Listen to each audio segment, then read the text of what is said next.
Now,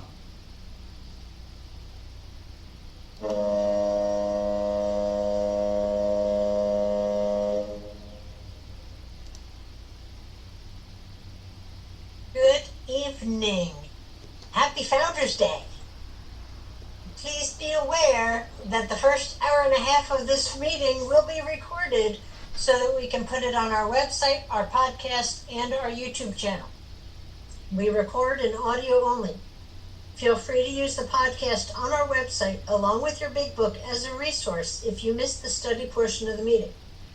The study portion is also listed on the website so that you can follow along. Tonight we start a new chapter, so there's no recap from last week. We will screen share and read the blue page, which will tell us some history on the traditions. Then the study will begin on page 53 at the beginning of the traditions, and will end on page 564 at the end of tradition 6, the long form. And do we have any announcements? hi family, my name is Jamie, grateful recovered alcoholic. For those of you who are planning on coming to Lppbbsg, if you would, I think all of you have my phone number. I know when some of you are arriving, but I need to know when everybody's going to arrive so that I can kind of work my schedule around that. All are welcome. Even last minute fly-ins, we'll go to the airport and pick you up. We're happy to do that. So you would think we had an airport shuttle. That's why one of the vehicles eventually will get painted like a pickle shuttle. So at any rate, we will also, during that time period, we will be doing our meetings hybrid. You're welcome to join us. The computer will be on quite often and the room open just for fellowship and that sort of thing. So there's, if you can't be here physically, there's a way to be here and spend time with us. And we will do morning meditations, meetings, and all that kind of good stuff. So that's what I got for you. And I got one. We will have a group conscience on July 21st in this room at this same time.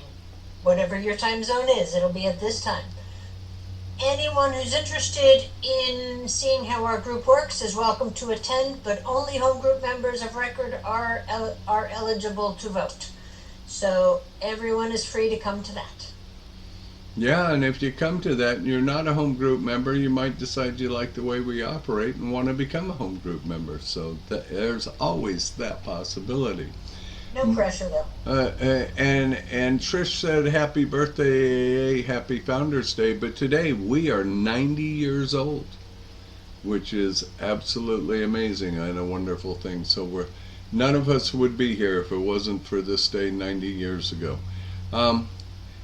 So on with the study. Good evening family, my name is Jamie and I'm a very grateful recovered alcoholic. Welcome to the Lewisburg Primary Purpose Big Book Study Group. To prepare for our Big Book study, let's get focused by having a 3-minute moment of meditation followed by our family's Foglight prayer. And I'm a recovered alcoholic. My name is Trish. Thanks for joining us tonight. We're going to start the meditation in a minute, so please take a moment to get situated. Please be aware of background noises when you are unmuted and sharing, as to not distract others and most likely to not distract yourself. We suggest we all observe proper Zoom etiquette. If you wouldn't do it in a live meeting, please don't do it here.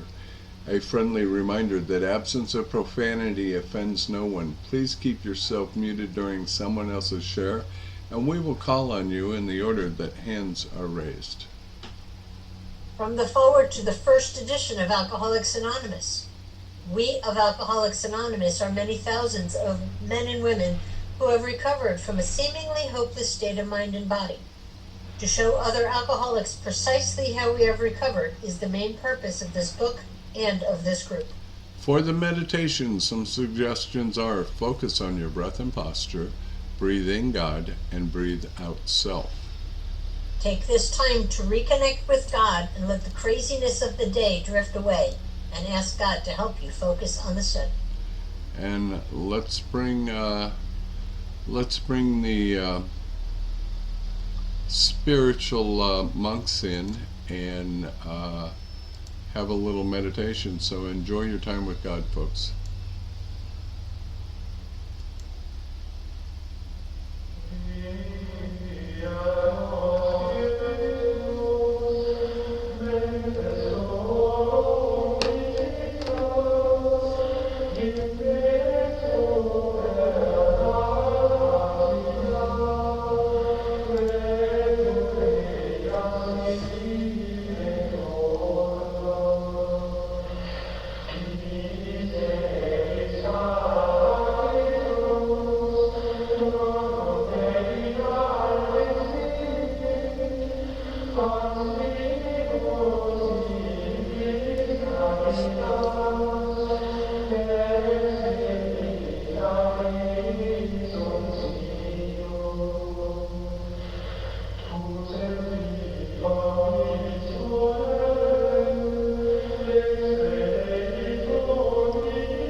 And for those of you who wish, please join us in our family's fog light prayer on a screen in front of you.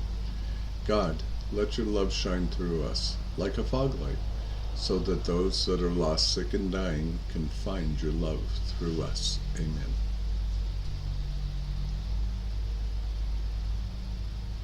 Trish. And let's have our secretary's report. Come on in, Susan.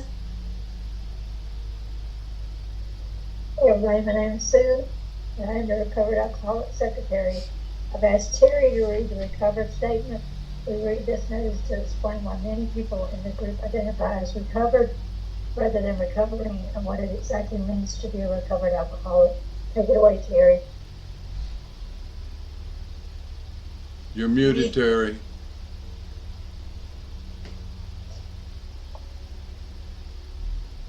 Sorry about that. I'm Terry, recovered alcoholic, aka Pickle Chips.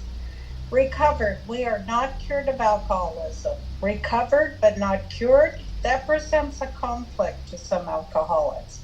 If we were cured, we would be able to drink responsibly. No, we are not cured. The allergic reaction to alcohol will remain with us for a lifetime. But we have been restored to sanity. That was the problem. The main problem of the alcoholic centers in his mind rather than in his body. Page 23 of the big book. We are now sane where alcohol is concerned. Consequently, we have recovered. Thank you for joining us tonight. We meet every Tuesday starting at 5:30 p.m. Central Time with the Durable Fellowship Cage, where we chat for an hour before the start of the meeting. Feel free to bring side dishes to share with the buzzards. Our Big Book study starts promptly at 6:30 p.m. Central Time, and we ask that you be courteous and ready to begin at the sound of the foghorn. We take our Big Book study seriously because of this chat will be disabled during the study. In the 1940s, when the only elements to sobriety were God and Big Book and one recovered alcoholic working with an untreated alcoholic, the success rate was as follows.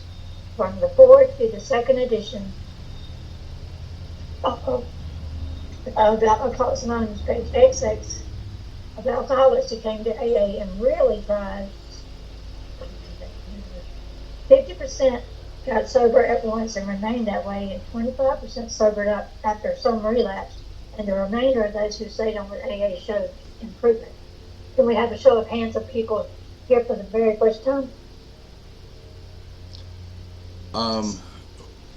Yeah, Minister Yadira, welcome. Glad to have you with us tonight.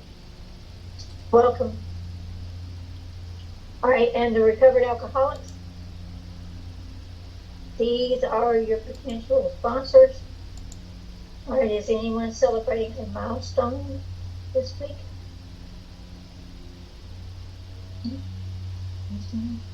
All right, if you should require a big book of your own, we have large print editions available that can be sent to you by paper mail. Delivery time is questionable. Please remember to practice our 7th tradition by donating to the group address, Venmo, or PayPal posted in chat and on the screen. Our suggestion is to purchase a big book and take an untreated alcoholic through the program of recovery. Please visit our website posted in the chat. Thank you, and see y'all next week. Thank you so much, Susan and Pickle Chips, for your service tonight. It is greatly appreciated, and let me get back to the screen. Sober alcoholic, aka Pickle Harvester.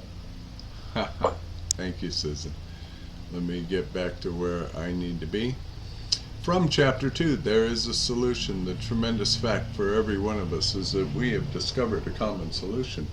We have a way out on which we can absolutely agree and upon which we can join in brotherly and harmonious action. This is the great news this book carries to those who suffer from alcoholism. This is an open meeting, and as such, all who have an interest in alcoholism and our program of recovery are welcome. Because this is an open meeting, you need not identify yourself nor your reason for being here if you do not wish to do so. Your anonymity will be protected. We ask that you protect ours. While this is an open meeting, membership in this group is limited to those who wish to recover from alcoholism and have a desire to stop drinking for good and all. Each member of Alcoholics Anonymous is a potential sponsor of a new member and should clearly recognize the obligations and duties of such a responsibility. Before we begin our study of the Big Book, last week we reviewed Tradition 7. Tonight, let's take a quick look at Tradition 8. Please refer to page 562 of our book, Alcoholics Anonymous. And come on in, Alyssa. Alyssa, I gave you power in case you need a screen share or anything. Okay, thank you. Good evening, my name is Alyssa. I'm a recovered alcoholic, and this week we are going to go over Tradition 8, which is Alcoholics Anonymous should remain forever non-professional, but our service centers may employ special workers. Spiritual as it is, AA remains very much of this world. The 8th tradition, like the 7th tradition, focuses on a vulgar 5-letter word that isn't actually mentioned in either money.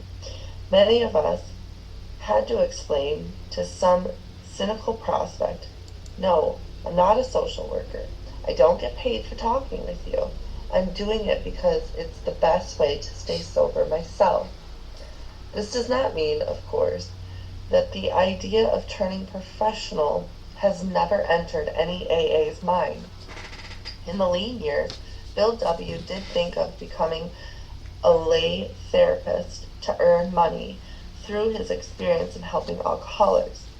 But with a strong nudge from the group conscience, he soon realized that he could never hang out a shingle reading Bill W., AA therapist, $10 an hour.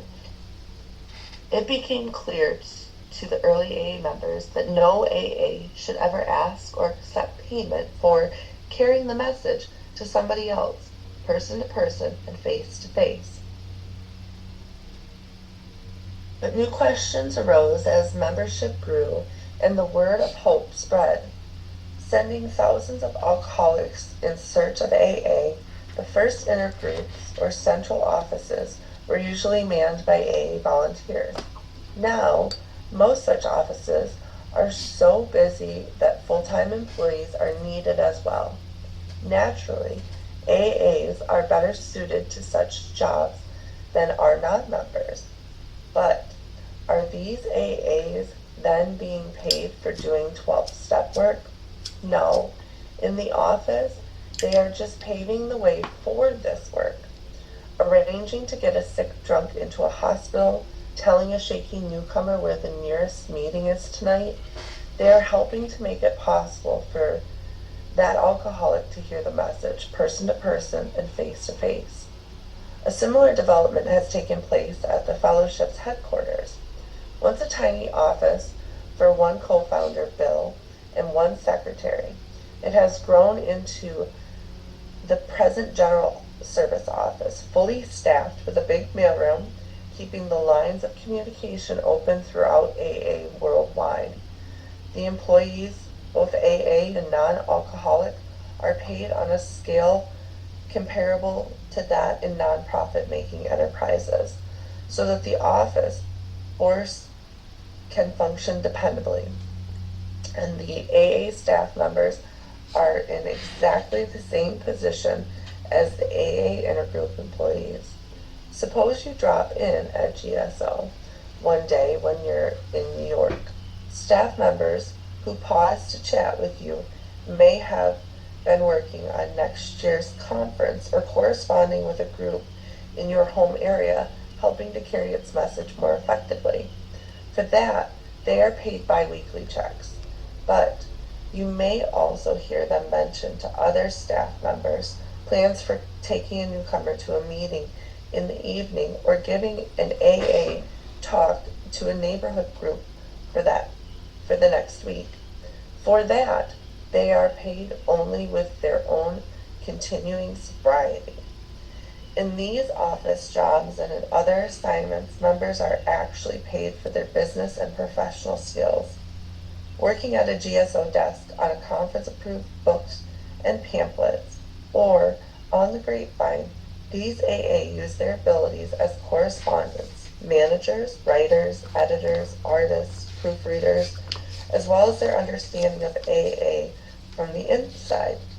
On occasion, volunteers give their time and talent to all these services, and their contributions are deeply appreciated. But what if the fellowship decided that all such assignments should be handled only by unpaid volunteers? In present day, AA signants should be handled, In present day, AA, there's too great a volume of work to be done in spare hours here and there, and only the rich or retired could afford to work full-time as volunteers. If we tried to find in this limited group of people qualified for particular tasks, obviously the field would be narrowed down. Too often, down to nobody at all. There would be another problem in using volunteers alone. It seems ungrateful, or at least it's socially awkward, to criticize or reject a job done for free. But paid jobs for AA get quite going over. Take our literature, for instance, like this pamphlet. Whatever the subject, we want to be sure that each piece expresses as clearly as possible the view of the group conscience of AA as a whole. So any new project must first be approved by the conference. Once it is in process, the literature committee of the General Service Board keeps a careful eye on it at every stage. Frequently drastic changes are required. The finished product then must be okayed by both the committee and the conference literature committee, and further revisions are often. Now wait a minute. Some old-timer may interrupt. What's going on here? Didn't Dr. Bob say let's keep it simple?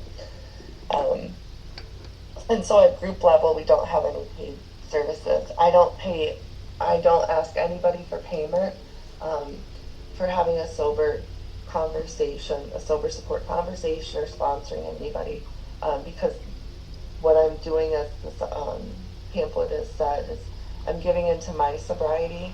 I'm ensuring by working with another alcoholic on any given occasion that I will stay sober today. And that's greater than any monetary amount that anybody could give me. So thank you for letting me be the traditionalist this week. Thank you so much, Alyssa. Well done, well done. And it's time for our weekly segment of That Ain't in the Book. We hear a lot of stuff said in meetings that can't be reconciled with the program as described in the Big Book of Alcoholics Anonymous. One of the things we often hear is, there are no musts in the program. So, Donald is going to come in and tell us what it has to say in the book about that on page 86 in the second paragraph. Welcome, Donald. Oh, thank you, Jamie, Mr. Pickles. Donald Gandalf the Red Pickle here, and yes, I am an alcoholic, and but we must be careful not to drift into worry, remorse, or morbid reflection, for that would diminish our usefulness to others. Thank you. Donald. Thank you. As we study, please make use of the pens, highlighters, and rulers so that you can share this experience with another alcoholic. In order for us to stay focused as we study the Big Book, we use the Big Book study guide prepared by Joe and Charlie and Krusty Cliff of the Dallas Primary Purpose Group. Tonight, we are going to start a new chapter, therefore there is not going to be a recap of what we studied last week. But we will screen share and read the blue page, which will give us some history on the traditions. That will then be followed by our study portion, which will be read by Nancy. And that will start on page 563 at the beginning of the traditions, and it will end on page 564 at the end of tradition 6. After those pages are read, we will ask the questions from the imaginary podium, starting back at the section that Nancy read. And the answers will be one sentence unless otherwise specified, and multi-part questions are simply a one-sentence answer split up by commas, semicolons, hyphens, and other fun bits of punctuation. Basically, in English, what that means is we are going to read the material once through and then dissect the information a second time through the question and answer format. Notice how the language in the questions gives us a new light in which to consider the study material. This is important because hearing the question and rereading the content offers a definite way of comprehending the material covered. After we've completed the study, we open up for comment, questions, and observations based on what was just read. If you have spiritual experiences with this information, you are free to share. Please keep your share on topic and under 5 minutes. At the 5-minute mark, you may hear a timer beep to let you know that your time is finished. You can never go However, Big Book study is not therapy. Should you begin sharing on topics which are more appropriately discussed in a different setting, for example with your sponsor, please do not be offended when we cut that conversation short and send the buzzard snipping at your heels. For that purpose, we have fellowship meetings before and after our study time. You can never go wrong by commenting on the pages studied, which brings us to the words of one of the co-founders of Alcoholics Anonymous. Sobriety, freedom from alcohol, through the teaching and practice of the 12 steps is the sole purpose of any Alcoholics Anonymous group. And Trish, it's been a while since you did how we arrived at this point, so why don't you take that and I'll take the sentence after. Did it 2 weeks ago. But sure, we didn't just randomly open the page tonight to the traditions and say, let's read this tonight. We are actually coming up on the end of a 94-week study. This week is week 92, so we've only got 2 more weeks after this. And after we do those 2 weeks, we're going to circle all the way back to the title page where we find our first promise. How many thousands of men and women have recovered from alcoholism. And then our study will continue after that with the preface and the forewords, and each chapter, line by line, through the first section of the book, through page 164. And then we also read Dr. Bob's story and the traditions, which we're doing this week and next week. We are in our 5th year of being a meeting, and we are just finishing up our 3rd season of going through the book. And you know, each time we go through the book and each time we open it up, I find new things that I never saw before. So either it's stuff I missed the first time, or I've got gremlins in my book rearranging it. But either way, I'm finding new stuff and I keep learning. So keep coming back and you will too. So tonight we're going to do things a little different than we do week in and week out. Nancy is going to be our traditions reader tonight, and Nancy, I would suggest that you are not one of the question answerers. We're going to need 5 or 6 virtual hands raised to answer the questions.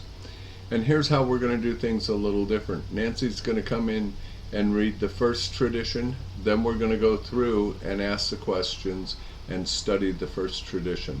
Then she's going to read the second tradition, and we're going to come back and answer the questions on the second tradition. And that way we get to focus on each tradition as we go. And then when we open up for sharing, you can share on any or all of them however you wish. So that's how we're going to do it tonight. And I'm going to get to the blue page and share it. And because this is something you don't see, it's not in your books, it's part of what we have from the tradition study, or from the study guide. And Trish is going to come in and read this for us tonight, and it's going to give us some important history on the traditions. So take it away, Trish.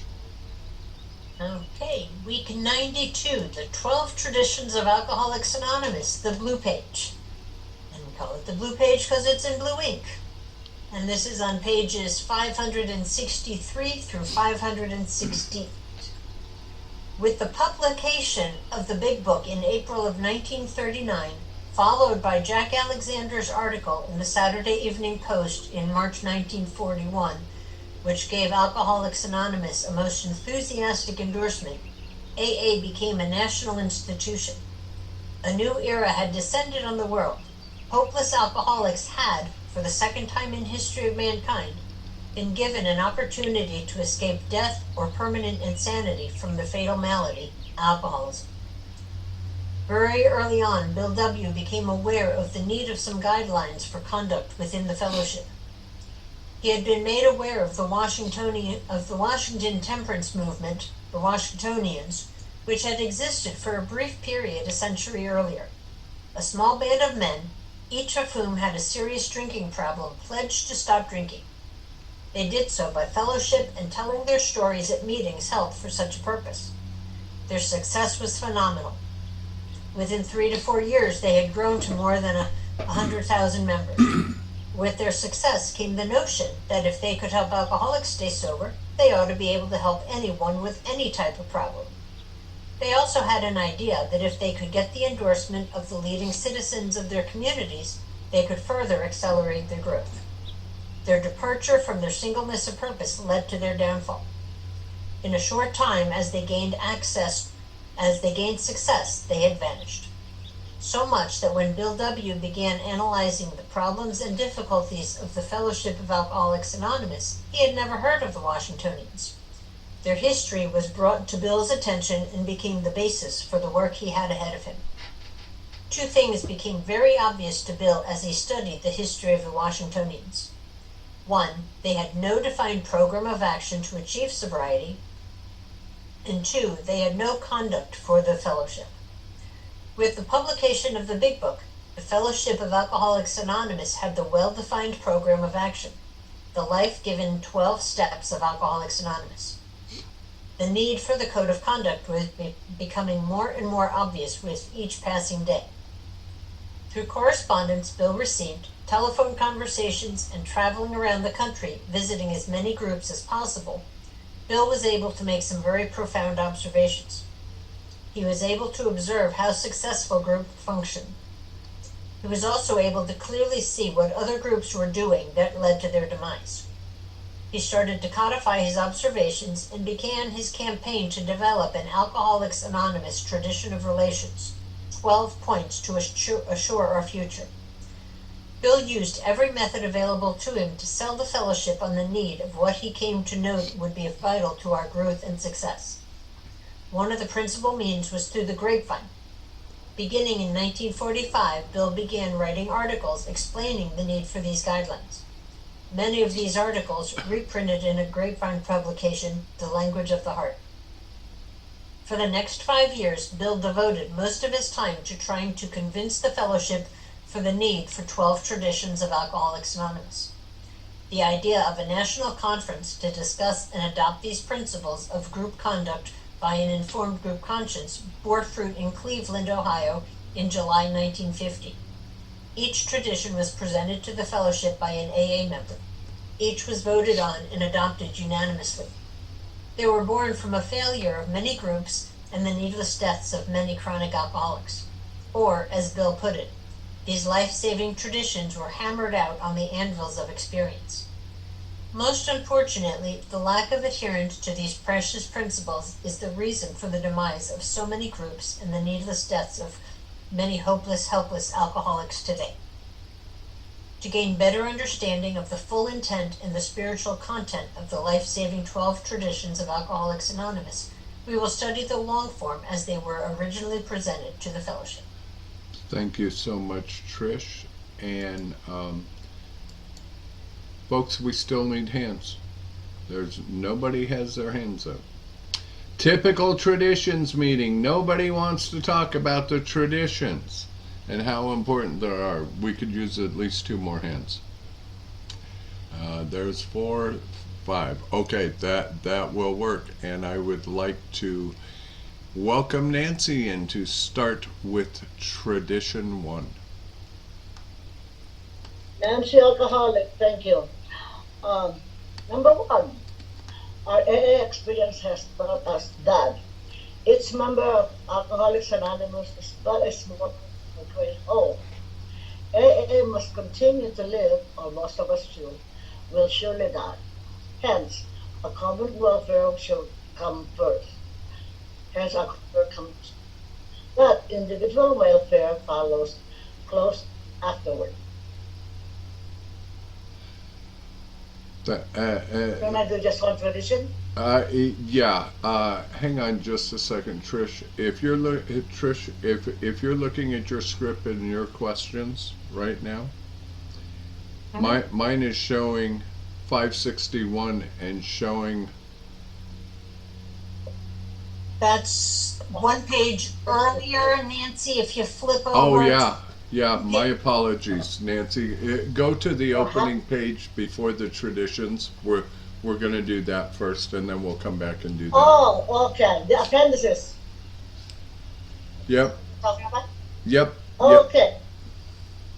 Okay. Honest tradition to spiritual experience. Reading the view on AA, or the Lasker Award. 5, the religious view on AA. 6, how to get in touch with it. 7, 12 concept. Sure, no. The AA tradition. To those known, Alcoholics Anonymous has made the difference between misery and sobriety, and often the difference between life and death. AA can, of course, mean just as much to uncounted alcoholics not yet rich.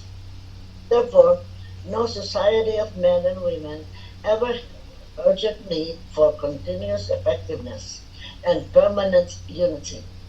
AA alcoholics, we alcoholics, see that we must work together. Hence, some of us will finally die alone. The 12 traditions of Alcoholics Anonymous, we AA, the best answer that our experience has yet given to those and the urgent questions. Nancy, we're losing your sound. Nancy, you press your earbud in. Yeah. There you go. Okay.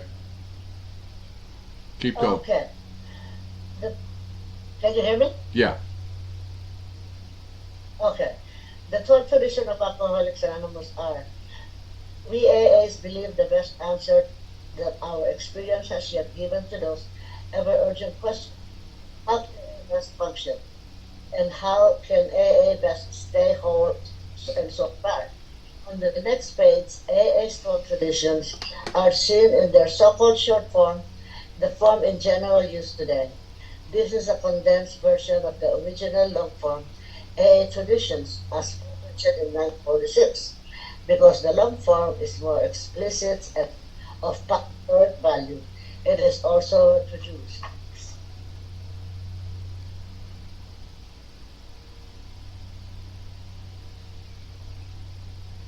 Was that it? That was the end? Yeah. Now flip over to tradition 1 long form on 560. Nope. Let's answer all the questions on that page first. And Gemma, let me answer your question that you just sent me. Your filters are on, so go to the little icon by video, click it. There's a little arrow there. Go to video settings. Whoops, I'm sorry, not video settings. It will be adjust background and effects and turn your filters off. That's what it is. So, okay. So, batting order tonight is going to be Donald, Linda, Lisa, Pinky, William, and Gemma. And you guys are going to answer everything all through the end of the study tonight, but we're going to take it one thing at a time. So, Donald, first question comes to you from where Nancy started reading on the appendices page.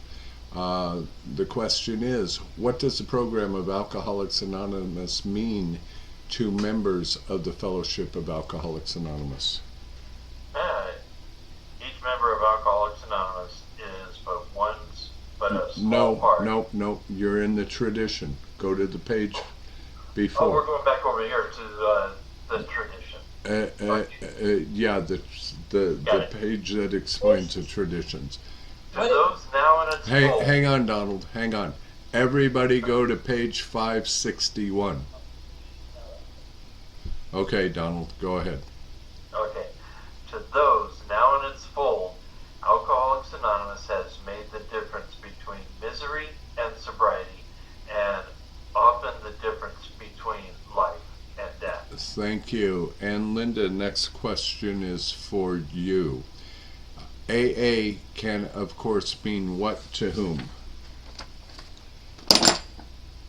You're muted, Linda. Okay. AA can of course mean just as much to unaccounted alcoholics not yet reached. Thank you, and everybody will have to unmute you too, Gemma. Lisa, coming to you. Therefore, no society of men and women has ever had more urgent need for what? Therefore, no society of men and women ever had a more urgent need for continuous effectiveness and permanent unity. Thank you. And Pinky, two-part question. A, what do recovered alcoholics see we must do? And B, why is that so? We alcoholics see that we must work together and hang together, else most of us will finally die alone. Thank you. William, two-part question. Welcome, my friend.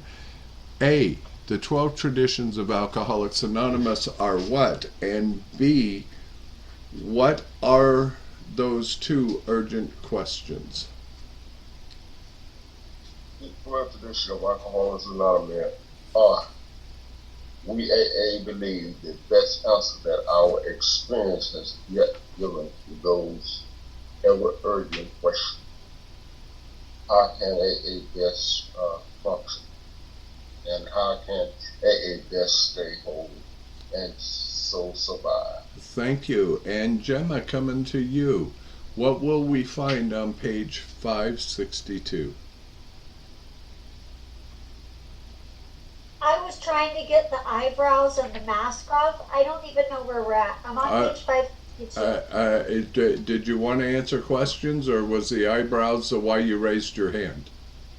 No, I wanted to follow along, but because I was trying to get the Okay. Clown mascot. We are still on page 561, and the question, William answered the questions.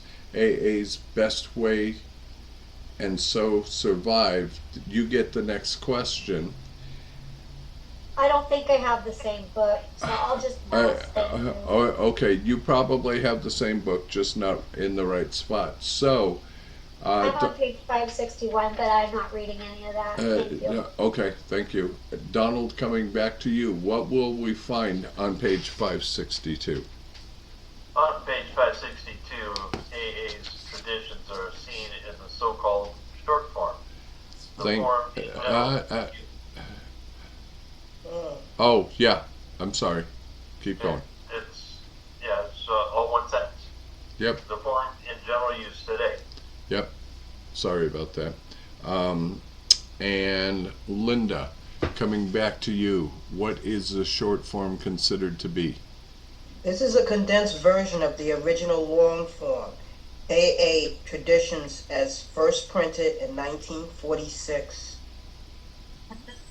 A comment to come in, and I'll have a couple more throughout the study. And this first one is, Bill began writing the traditions in 1945, and they were formally adopted by the group conscience of the first general service in Cleveland, Ohio in July of 1950. Thank you. And Lisa, why is the long form reproduced in this book? Because the long form is more explicit and of possible historic value, it is also reproduced. The next comment is, we will skip reading page 562 containing the short form of the 12 traditions and go right to page 563 to study the long form of the traditions.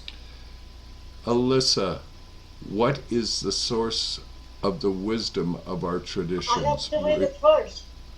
No, we're not there yet, Oh, Nancy. We're not. Our AA experience has taught us that. Do you want me to keep reading? Just read to the colon. Okay, now, Nancy, you can read the first tradition. the first tradition so far. Each. AAPS told us that each member of Alcoholics Anonymous is but a small part of a great whole. AA must continue to live on to ensure hence our prayer comes first, but individual prayer follows close afterward. Thank you. And Nancy, you're gonna need to push your earbud back in your ear, or just switch over to your regular mic.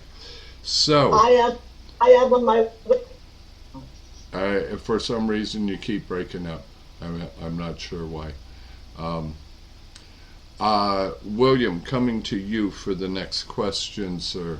And the first question on tradition 1 is, what is each member of Alcoholics Anonymous?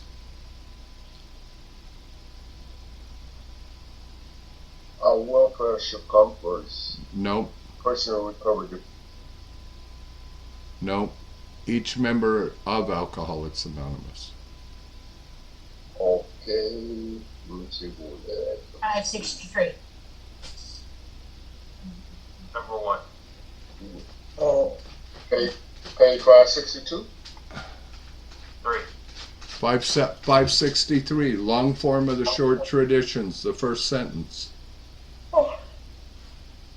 Starts with each our member. Experience. No, each member. Each member, oh, I got you. Each member of Alcoholics Anonymous is but a small part of a great whole. Thank you.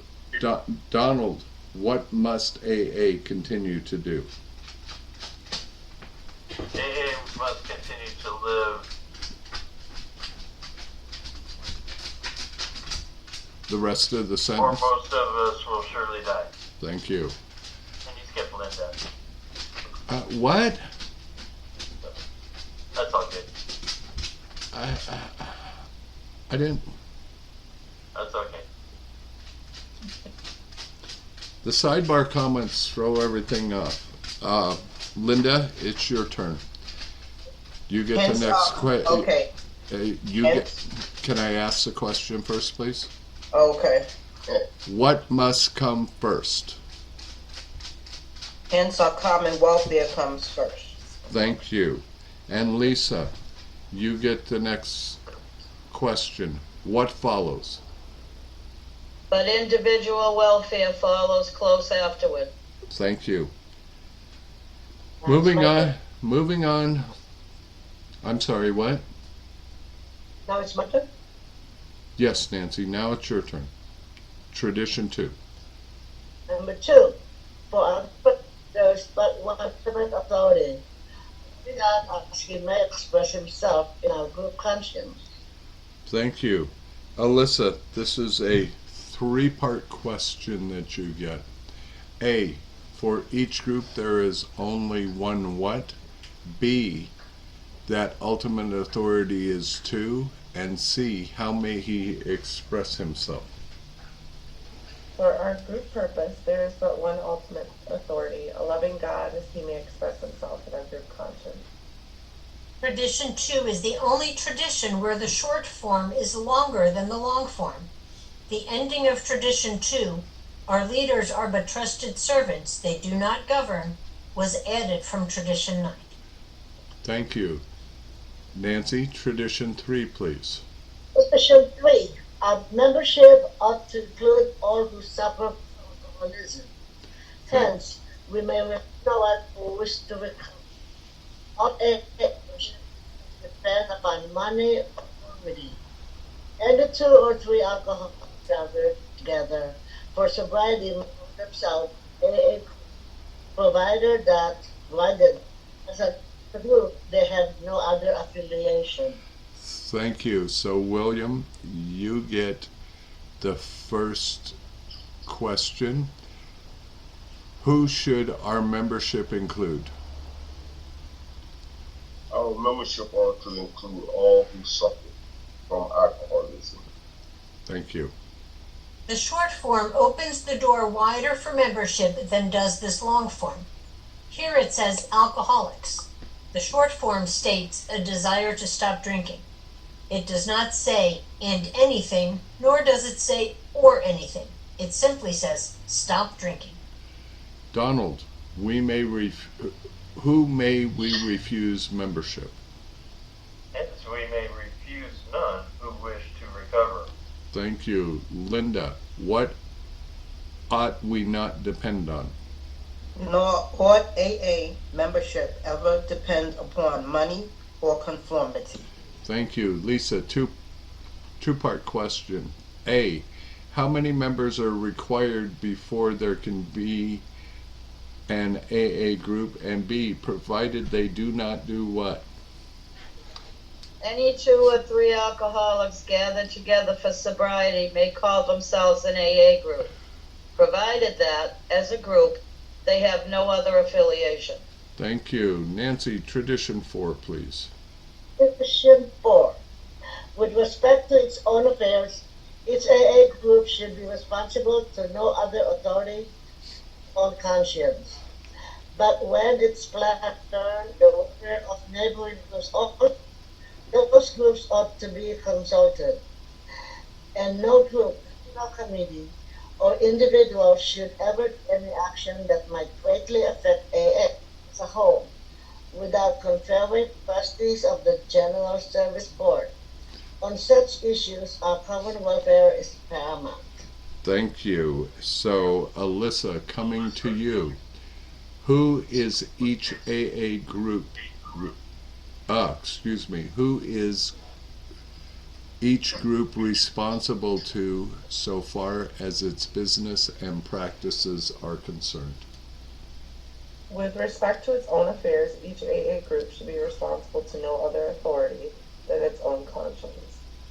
Thank you. William, if other groups might be affected, what should be done? But when its plans concern the welfare of the neighboring group also, those groups ought to be consulted. Thank you. Donald, two-part question. No groups nor any AA service entity should ever do what? And B, without first doing what?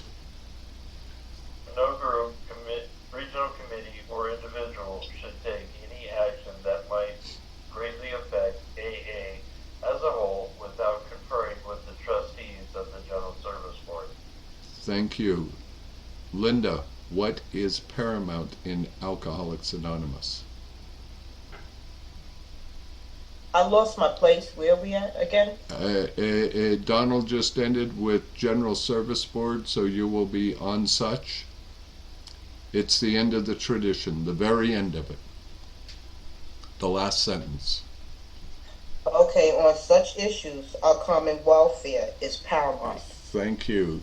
Nancy, Tradition 5, please. Tradition 5. Each Alcoholic Anonymous group ought to be a spiritual entity having but one primary purpose, that of carrying its message to the alcoholic who still suffers. Trish.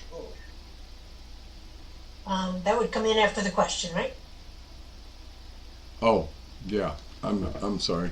Who did I do last? Lisa, it's your turn. 3-part question. Each group, what should each group be?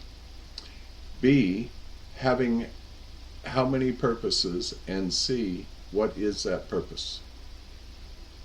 Each Alcoholics Anonymous group ought to be a spiritual entity having but one primary purpose, that of carrying its message to the alcoholic who still suffers. Now, Trish. Tradition states the only requirement for membership in our fellowship, a desire to stop drinking. There are 2 types of drinkers who may have that desire, the hard drinker and the real alcoholic. For the difference between the two, read pages 20 and 21 in the basic text. Since the hard drinker has the ability to stop or moderate by his own willpower, he is not faced with the desperate need of the real alcoholic. The group's focus should therefore be to meet the needs of the real alcoholic in developing a relationship with God as they understand it, through the study and application of the 12 steps of Alcoholics Anonymous. Thank you. Nancy, Tradition 6, please. Problems of money, property, and authority may easily die on our primary spiritual aim. We state, therefore, that any considered property of genuine use to it separately operated and managed, thus divided from the spiritual. And as such, should never go into business. Secondary aids to clubs or hospital, first property or ought to be incorporated and so that, if necessary, they can be freely discarded by the groups. Hence, such facilities ought not to use the AA name. Management should be the responsibility of those people who financially support them. For AA managers are used to preferred. Hospitals, as well as other places of operation, ought to be well outside AA and medically supervised. While an AA may cooperate with anyone, such operation ought to go as far as affiliation endorsement.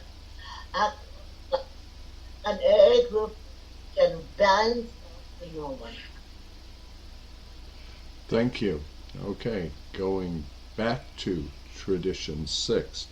And Alyssa, it is your turn. What will divert us from our primary spiritual aim? Problems of money, property, and authority may easily divert us from our primary spiritual aim.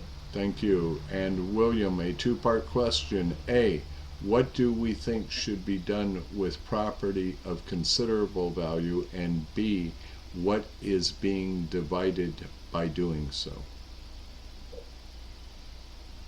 We think, therefore, that any considerable property or genuine use to AA should be separately incorporated and managed. Thank you. Donald,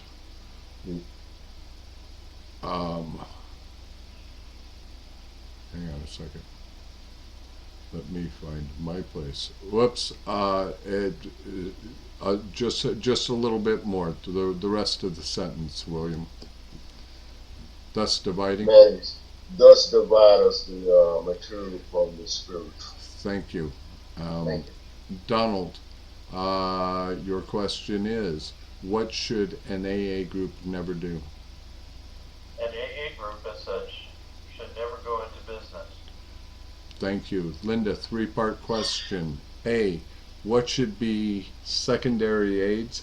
How should the secondary aids be organized? And C, what distinct advantage does this offer? Secondary aids to AA, such as clubs or hospitals which require much property or administration, ought to be incorporated and so set apart that if necessary, they can be freely discarded by the groups.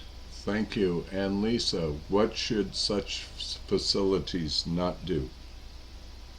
And such facilities ought not to use the AA name. Thank you. Alyssa, who should manage such facilities?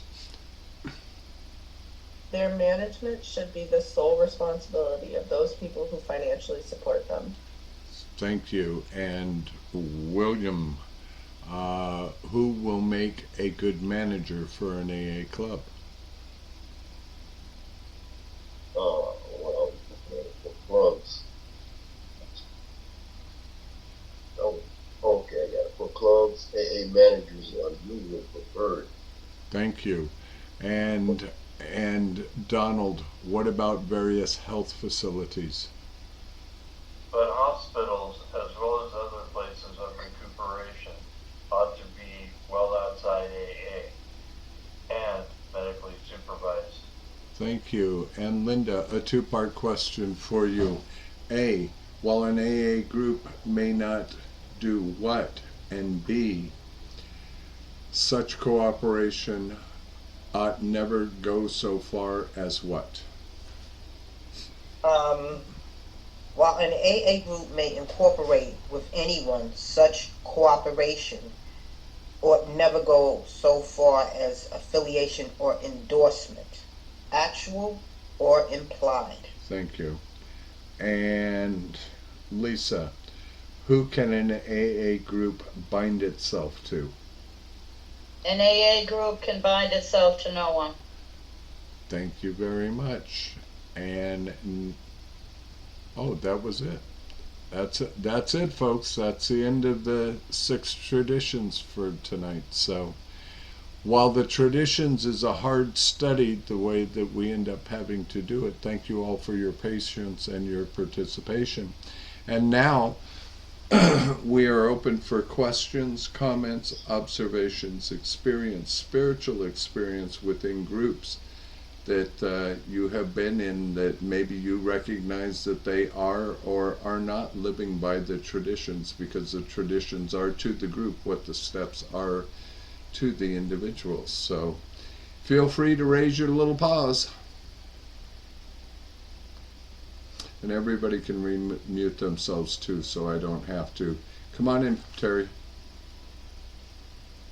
Hi everybody, I'm Pickle Chips.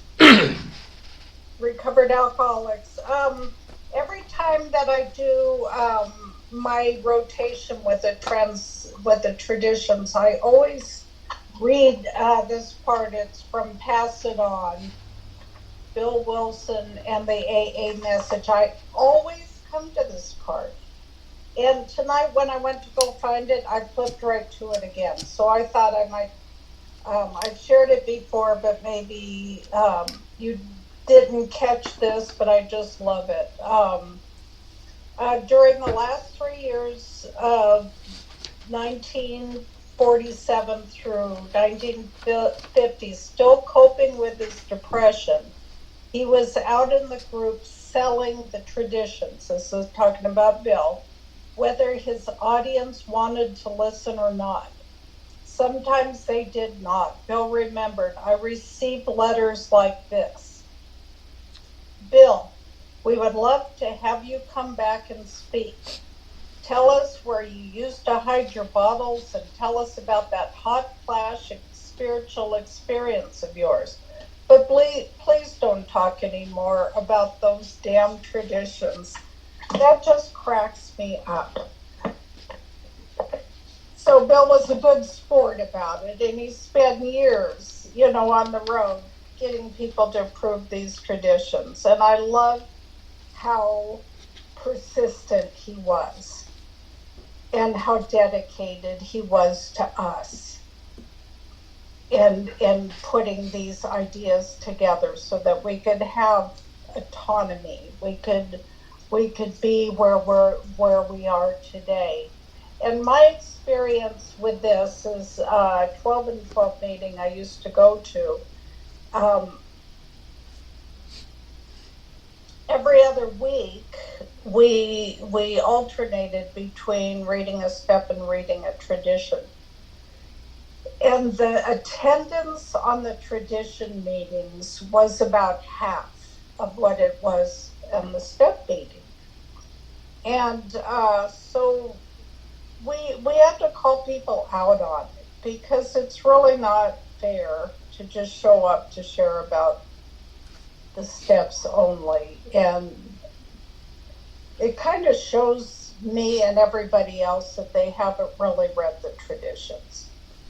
I don't know, that's just my personal experience with them. But, I wasn't a big fan of the traditions at first either, to be quite honest with you, till I started doing this study with this group and learning the history behind it and how far we've come and how many people were involved in this just so that we could have a good life. And so I've come to appreciate them and even love them. So anyway, that's all I got. Thanks for letting me share. Thank you, Terry. Glad you're here. And always thanks for being one of our traditionalists. We always appreciate it. Gemma, come on in. Welcome. Hi, Gemma, alcoholic. Thank you guys for always being so patient with me. I am hearing impaired, but I was having a lot of audio problems. It seemed like everybody kept getting muted every couple of words, so wasn't sure what was happening. But as the traditions state, chill out, Gemma. I've always really liked the traditions because I feel like they give like kind of fundamental basics for life and how to interact. It not just in AA, but at work.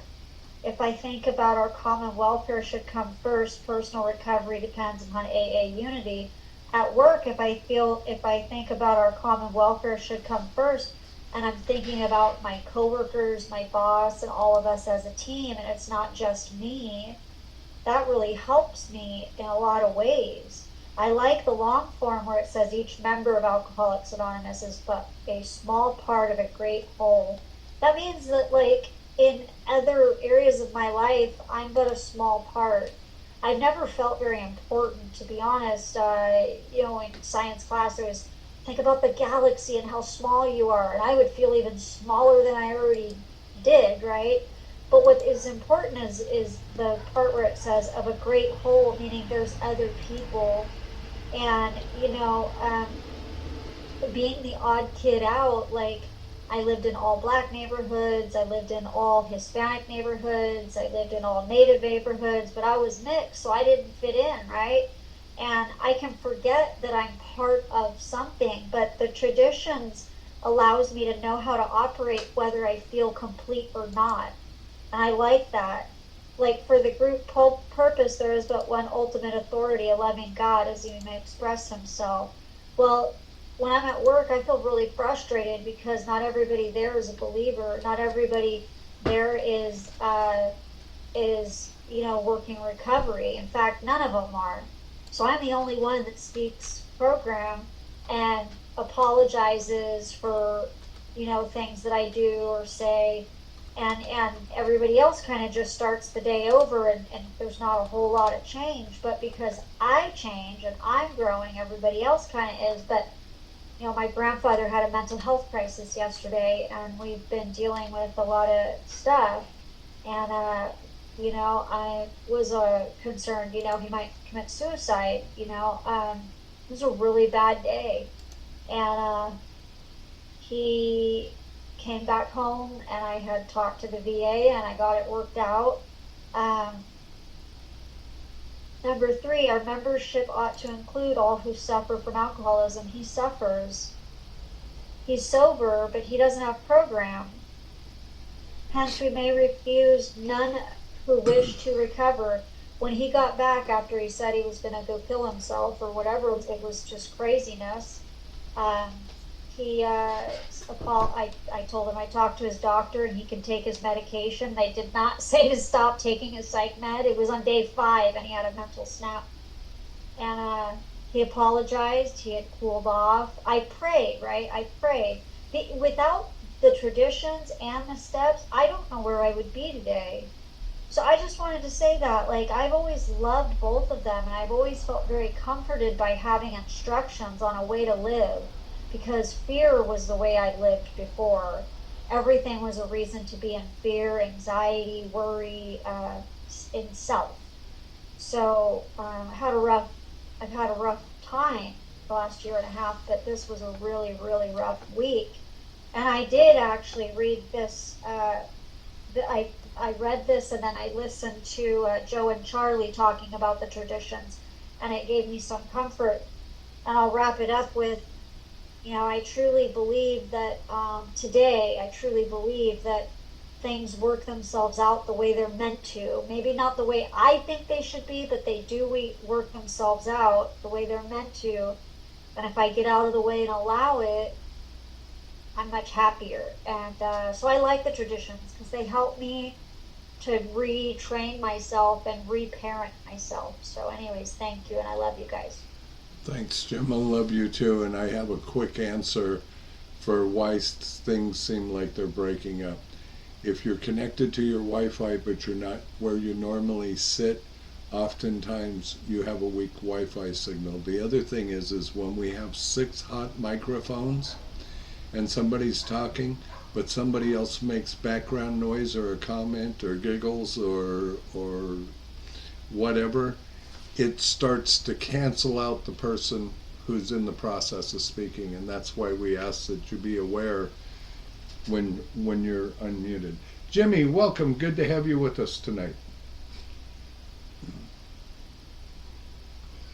Thank you. Hi, I'm Jimmy, and I am an alcoholic. And, I was kind of early in the program, and I had about 2 months of sobriety. I was doing my 90 and 90. And I went to a meeting in Downers Grove, Illinois, where I live. And I was sitting next to the guy who chaired the meeting. There was a young man in there that after the meeting, he come up to the guy who chaired it and said, I need you to sign my paper to say I was at this meeting. And so the guy's name, the chaired it was named Bill, and he told me, he says, here, you sign that paper. And I said, well, I can't sign this paper. He said, yes, you can. And he went to saying, we're not governed. He said, I'm not the head of this meeting. Any one of us can sign this young man's paper. And I said, okay. And, I think when I did get here, it's like, I was hung up on a structured religion or having, someone in like a priest or, someone telling you what to do. And anything that is said here, it does say these are suggestions, and these are things that you guys have done, and you've been successful, and you're telling me, you're suggesting I do it. You're not telling me I have to do it. So I am not governed here. That did help me. 2, I'm really glad that AA didn't look like a NASCAR when I walked in here either, and that there was a bunch of endorsements, or that I say, well, no, you got to be affiliated with this group, or we donated this much money, and we're going to tell you what to do, and don't look like that. And hats off to these guys that came up with these traditions, or I can't remember the name of the group that went away, the Washingtonians. I mean, so these things me, and I needed some structure when I got here because I was out of control, and I had no purpose. And I think the traditions keeps that side of AA. It helps me, and this helped me quite a bit. I'm really glad I was here tonight to hear that and hear it in the question form and hear it twice. So thank you for being here for me, guys. And if I disappear, it's because I get kicked off because of internet changing cell phone towers. So have a great day. Love you guys. Thanks. Thanks, Jimmy. Glad to have you with us tonight. Larry, come on in. Hey, it's good to be here. Yeah, I was hearing a lot. There was kicking on and off too, but anyway, I hope I don't go on and off. Yeah, I heard somebody say one time, steps were there so I it helped me so I don't commit suicide. Traditions were there so I didn't help me so I didn't commit homicide, and the concepts were there so I didn't commit genocide. But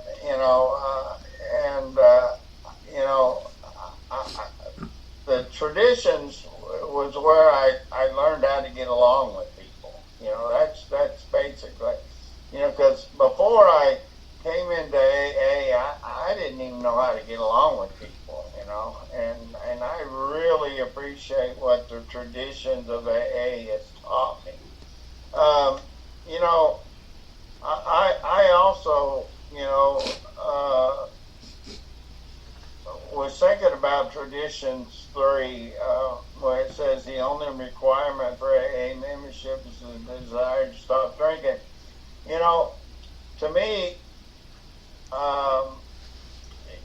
it says a lot in there because it tells us, it says that,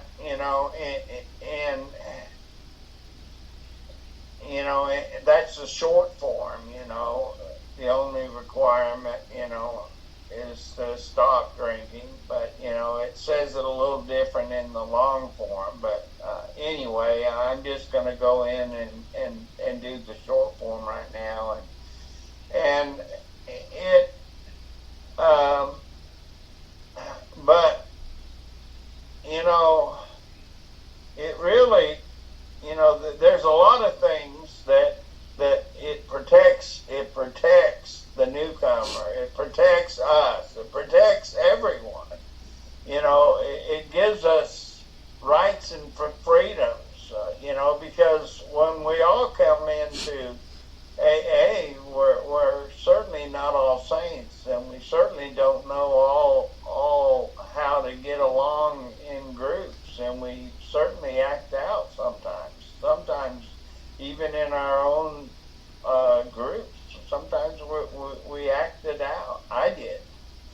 And I'm grateful that, my group didn't kick me out and say, you can't come back, simply because I didn't act a certain way or do a certain, do it a certain way. They were kind and patient I heard rumors later saying that a few of them got together and talked and said, "What are we going to do about Larry? do we need to ask him to not come back?" But they never did it. They never did do that. But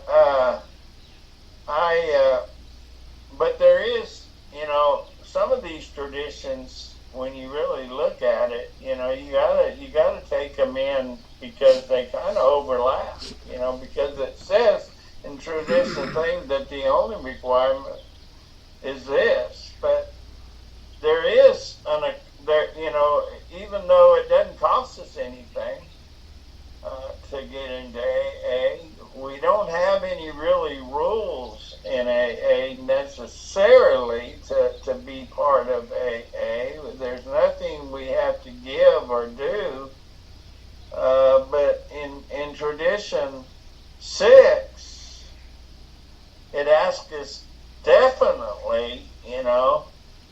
it kind of overlaps, because in Tradition 6 it asks us not to lend our name, definitely not to lend our name. We can do a lot of things, but we can't give our name to any outside entity, to any outside sources. Whatever we do, we have to protect our name. The name of AA, Alcoholics Anonymous. We can freely give anything that AA has to offer to the newcomer, but we can't give our name to anything. We can help anybody. We can be part of anything, of any organization, that we deem as good, our basis, but we can't give the name out, because the name needs to be protected, and that's part of the traditions. And it's all because we want to have a program that can be freely given to somebody else, just like it was freely given to us. And that's all I've got. Thanks, Larry. Trish, come on in. Hey everybody, I'm Trish. I'm an alcoholic.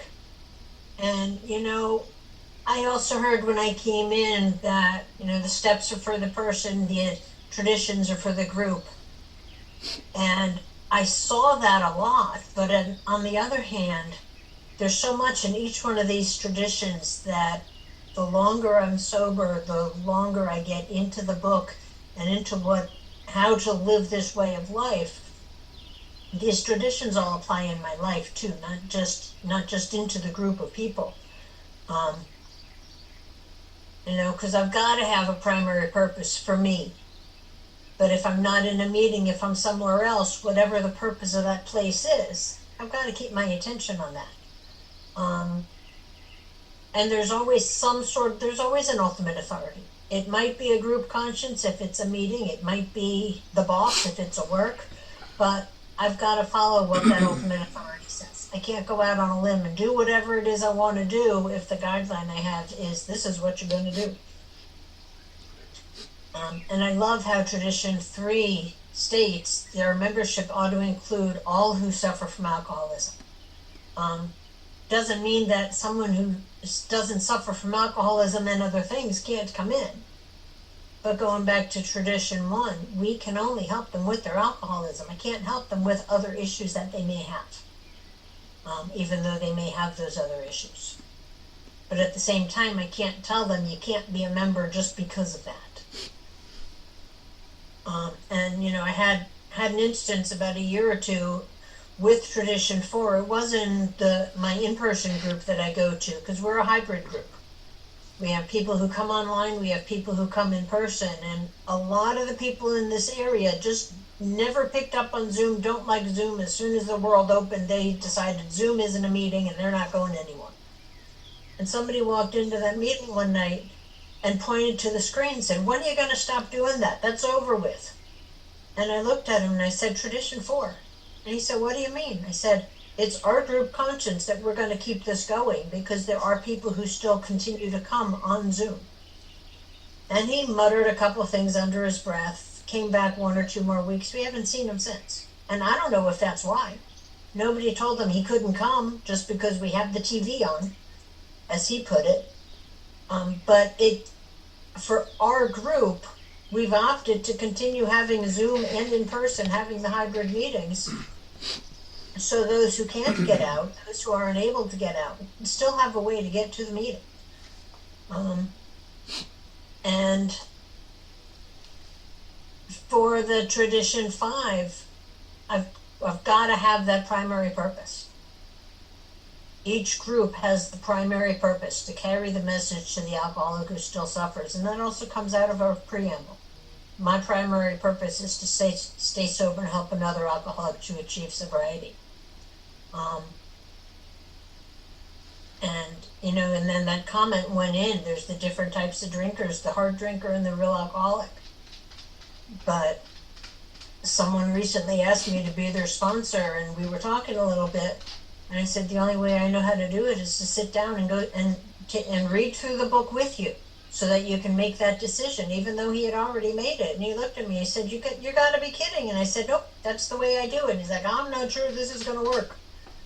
So, you know, my primary purpose is to read through the book with somebody, introduce them to what's in the book.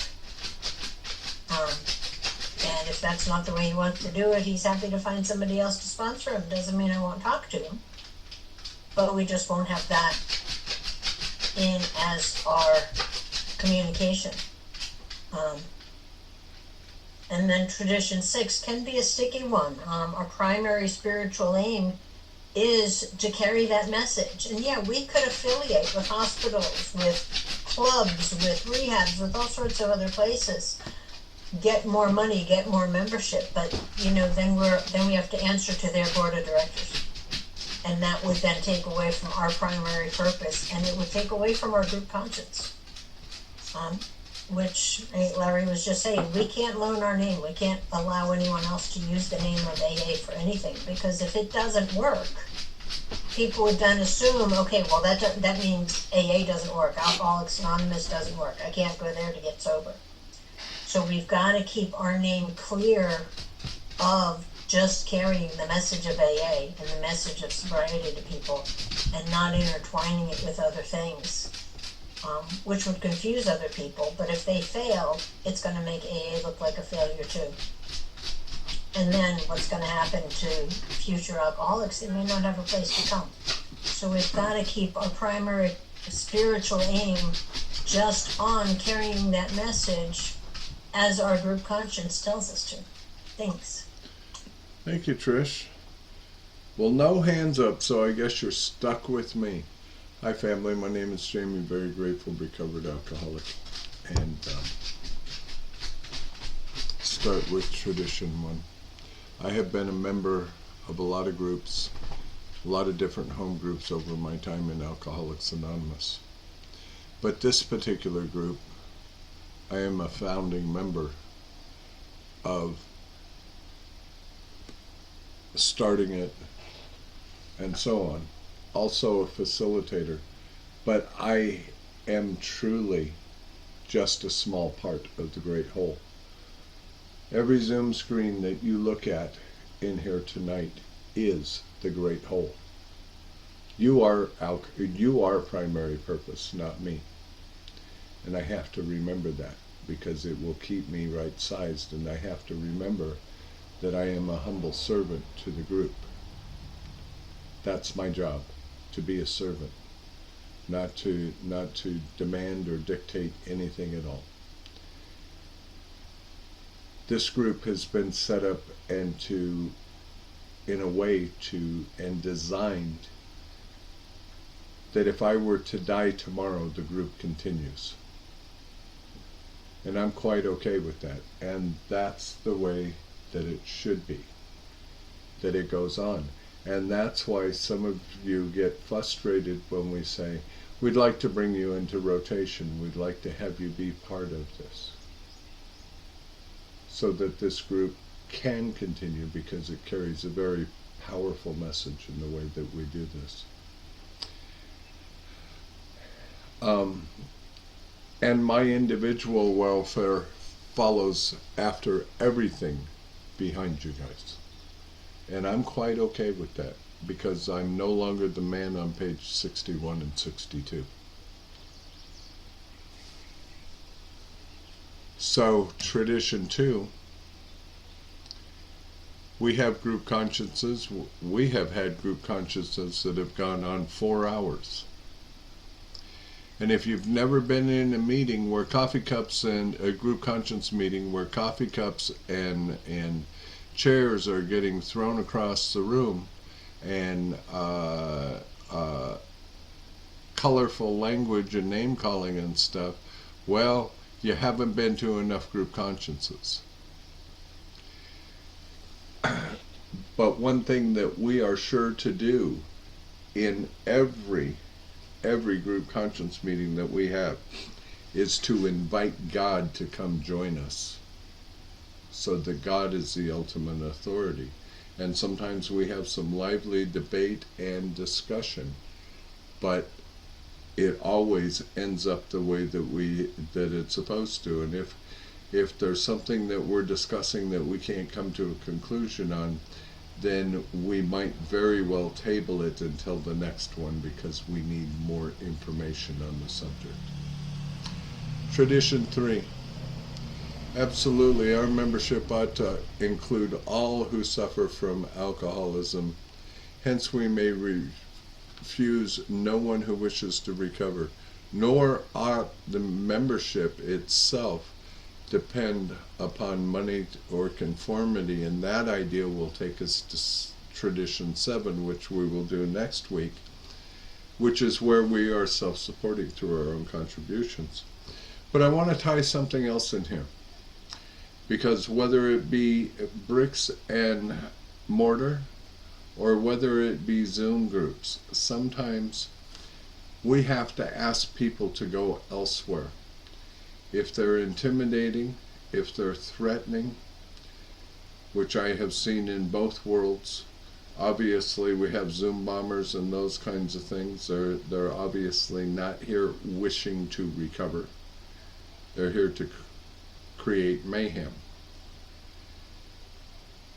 So, in a letter written by Bill Wilson in 1969, says this. It's a safety statement. Bill Wilson, co-founder of Alcoholics Anonymous, addressed the issue of safety within AA groups in a letter written in 1969. The letter, he discussed how to handle disruptive behavior within AA meetings. And he goes on to say, the amount of charity, now this amount of charity does not mean we cannot exclude those who disturb meetings or seriously interfere with the functioning of the group. Such people can be asked to quiet down or go elsewhere, or to come back when they are better able to participate. That's a powerful thing. The interpretation of that is that this quote stresses that while AA is a place of welcoming and support, the group's well-being and stability are most important. If an individual's behavior disrupts the meeting or hinders the group's function, the group can take the steps to address the situation. This includes asking the disruptive individual to leave or return when they can better to participate.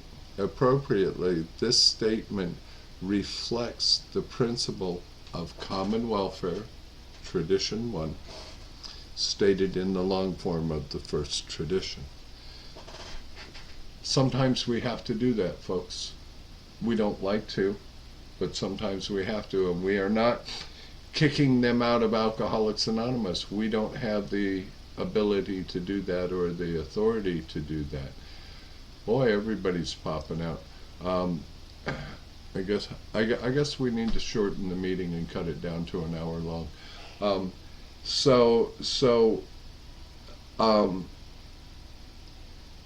But we do have the right to say, go somewhere else until you can behave yourself. That being said, Tradition 4, each group's autonomy. When I started this group, a group in town said, but your big book study is in conflict with ours. And I said, I understand. I said, it's not in conflict with yours. It's a different type of study. It might be on the same night, roughly at the same time, but nobody that goes to your meeting is coming to this meeting.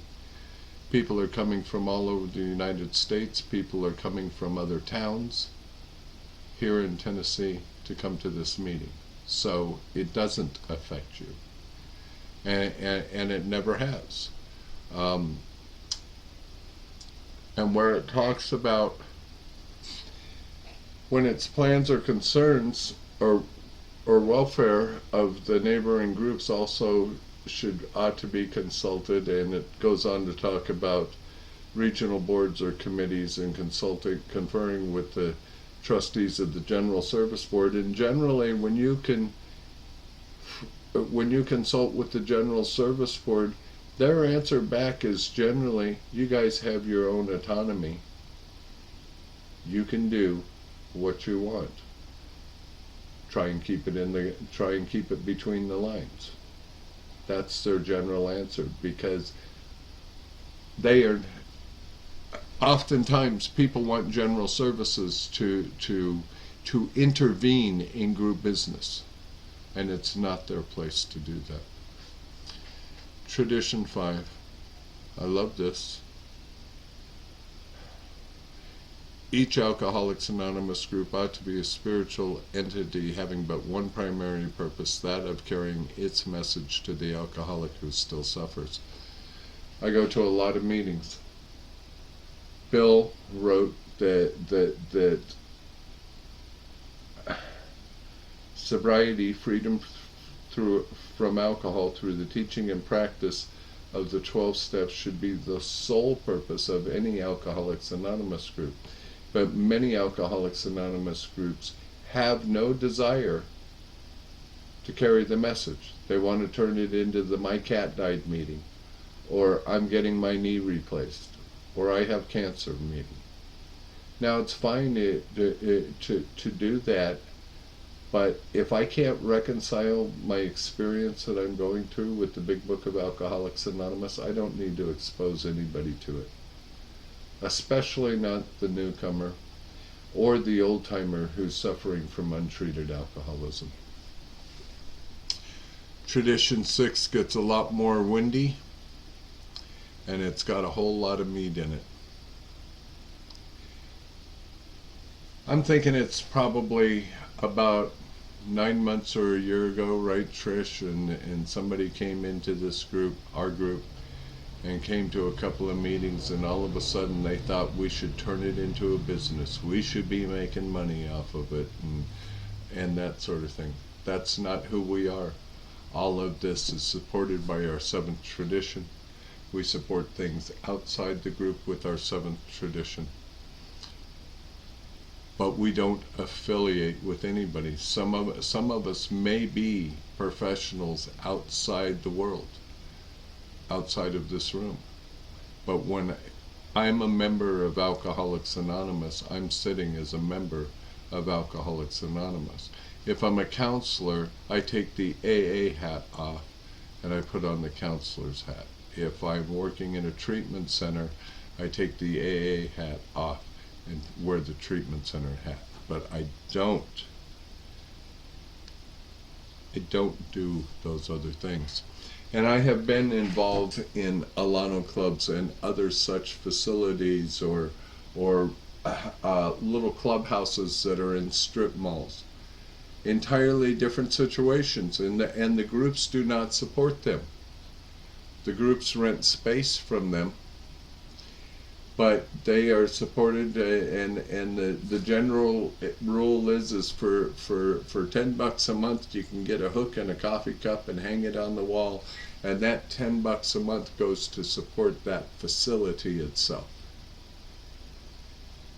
And oftentimes they have literature and stuff to buy at cost, but they still are not affiliated in the name of Alcoholics Anonymous. They have names like Alano Club, West End Alano Club, Lake Elsinore Alano Club.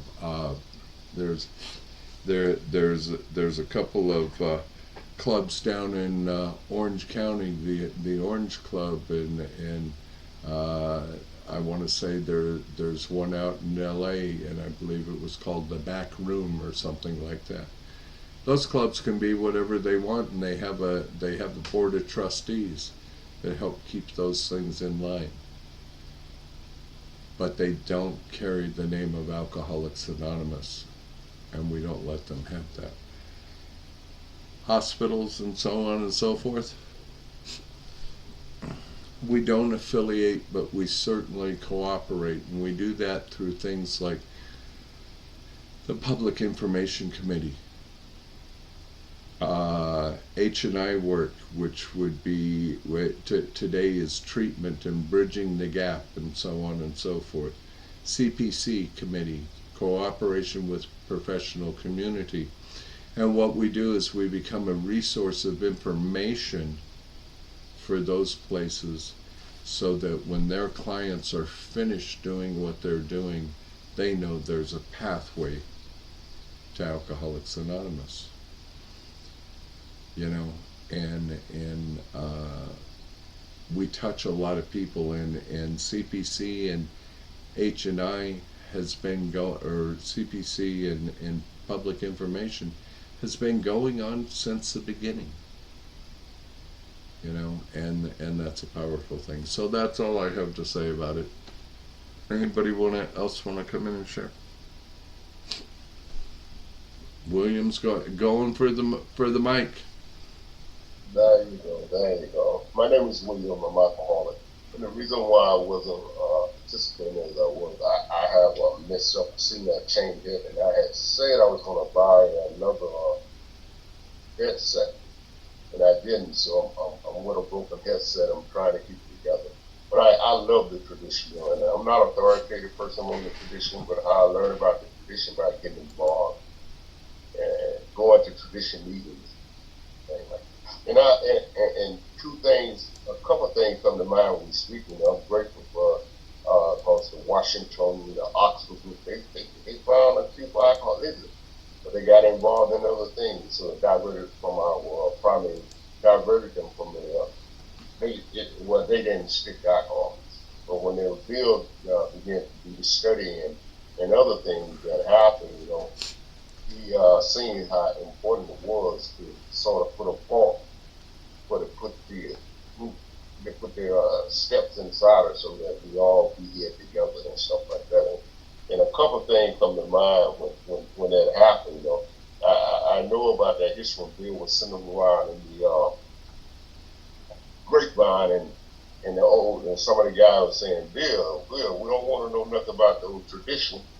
Come over here and tell us you're drunk along, stuff like that. So it wasn't an easy sell. It was not an easy sell. Even Bill wasn't so sure about it either. In the first unofficial group country, when Charlie offered Bill a layman a job at Town Hospital, Bill said he came back on the subway and the doors open, said labor is worthy of his heart. So he thought that was the word of God coming straight from him on his way back home. But when he got home, an unofficial group country sit there with the people that in his house, that they used to feed every day. They said something like this, and it was so true then and it's true today. And when Bill tell him about how excited he was for about to get a job and stuff like that, and they listened to him, then somebody said, Bill, good could be the enemy of the best. So that is what drives the tradition to protect so we can still be here. And other thing that I like about it, and like when they was talking about in the first step, for alcoholics in the 12 and 12, when Bill 13 years sober, and he wrote the first step in the 12 and 12, it said we was like passion of a great shipwreck, But the difference between us and the passion of a great shipwreck, when we came ashore, everybody went their own way, but we have to stick together. And that's what the tradition has taught me, they have to stick together. And I have seen tradition work in some of the, when people start fussing and at least swearing at each other, and one thing that I learned in a practical, by watching these things happen in a practical way, somebody would say, wait a minute, or what type of cake they were going to have, or what they were going to have for the group anniversary, and somebody would say, wait a minute, let's stop, let's say the Serenity Prayer, let's say the Lord's Prayer.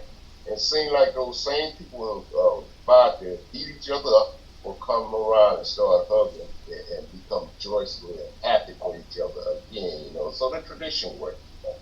They works in it. And I'm glad that we celebrate 90 years today of Alcoholics Anonymous, and like you would say, like most cooperation have belly up within that time, but they still work, and they say it could be broken. It will be broken from within. It will be broken from within, because they laid a foundation here should weather any storm, So there's no big eyes or little U's and Alcoholics Anonymous, it's just that everybody is equal, and you have that power that equal come from your both, And my sponsor taught me early on, whenever I would say somebody said this, if they said this, my sponsor, what did the tradition say? What did the tradition say? And whenever you go to the tradition, take all the personality, flashes and stuff right out of the meeting. So we can do what we're here for. So we're here to protect the group so that we could continue to stay sober and help the Mexican suffering alcoholics that come along. And that's what's so great about it. And definitely help me with relationships. I didn't know anything about a relationship until I came to Alcoholics Anonymous. If I can't help you, I just leave you alone, and be tact with love. And that's what Alcoholics Anonymous have taught me. And that's one of the biggest things that we're taught me, to be tact with love. Because we're all a child of God, And if you look at a human being, on the outside, we basic the same. 2 eyes, 2 legs, 2 arms. But that inside trauma that's been done to each other, that makes the difference, And we can heal. I heal right here in the room of Alcoholics Anonymous. Using these spiritual pressure, people help me, and they literally help me. So thank you so much. Thank you, William. Larry, you wanted to come back in? Well, we're losing just about everybody, but the only thing I was going to say, and for a young, a person that's new in the program, probably the best source to learn of the traditions and how they relate to one another and the steps is to get into the language of the heart, and it's a really great source of learning about the traditions. But anyway, that in my opinion, you may feel different, but anyway, that's all. Thanks, Larry. I don't disagree with that, but it's almost impossible to get someone to read the language of the heart when you can't even get them to open the big book and follow the directions. So, Trish, you want to take us out? And from page 164 out of our book is meant to be suggestive only. We realize we know only a little. God will constantly disclose more to you and to us. Ask him in your morning meditation what you can do each day for the man who is still sick. The answers will come if your own house is in order. But obviously you cannot transmit something you haven't got. See to it that your relationship with him is right, and great events will come to pass for you and countless others. This is the great fact for us. Abandon yourself to God as you understand God. Admit your faults to him and to your fellows. Clear away the wreckage of your past. Give freely of what you find and join us. We shall be with you in the fellowship of the Spirit, and you will surely meet some of us as you trudge the road of happy destiny. May God bless you and keep you until then. Thank you. And after a moment of silence, we'll close out with the Lord's Prayer in true pickle fashion here.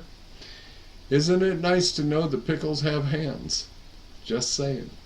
So, here's a moment. Thank you. Who will take us from shame to grace if we let him? Our Father, who art in heaven, hallowed be thy name. Thy kingdom come, thy will be done, on earth as it is in the heavens.